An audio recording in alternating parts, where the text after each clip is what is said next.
Entrepreneurial HR sounds like a contradiction in terms to a sceptical former journalist like me, but apparently it is the next big thing. So says Professor Chris Roebuck, visiting Professor of Transformational Leadership at Cass Business School. Chris, what is entrepreneurial HR?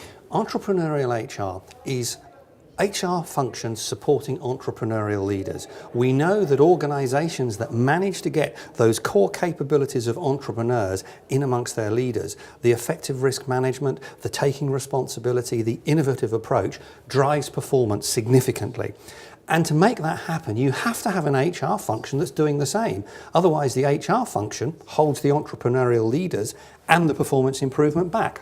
So can you give me an example of an organisation that has managed to implement entrepreneurial HR well? Certainly when UBS was performing extremely well before the financial crisis, and it's now a Harvard case study, that was an absolutely brilliant example of both entrepreneurial leadership and entrepreneurial HR. The creation of entrepreneurial HR was something that absolutely underpinned having entrepreneurial leaders that could be developed in that way, could be assessed in that way, and could be compensated in that way. So the HR function was made to understand the business absolutely, to understand what the business had to do on an operational level to support them, to understand what the business needed to do on a strategic level, so that if the operational line managers drifted away from the strategic deliverables, they could be brought back.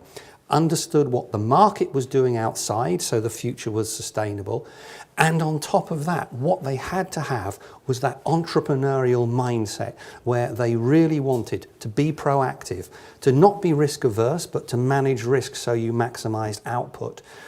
That personal responsibility was also including a mindset change, a change that said I'm responsible for making this organisation work, not I'm just doing my job.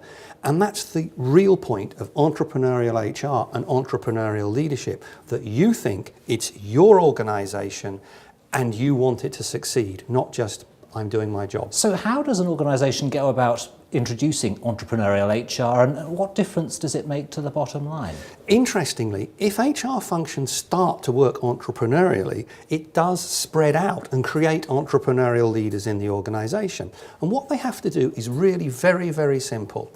They have to make sure and take time to really understand A, what their operational line managers do, nearly as much as those managers. B, they need to understand the critical strategic deliverables. C, they need to understand the wider market.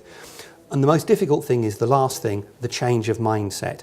But that's about not just looking forward, it's also about looking back and saying, we have legacy systems here. If we re-examine our legacy systems, are they simple? Are they business focused? Are they obstructing performance? Are they managing risk in a way that is effective rather than being risk averse? And that's one of the key issues with support functions. They tend to be risk averse, and what that does is that produces a complex process that actually in the end obstructs business.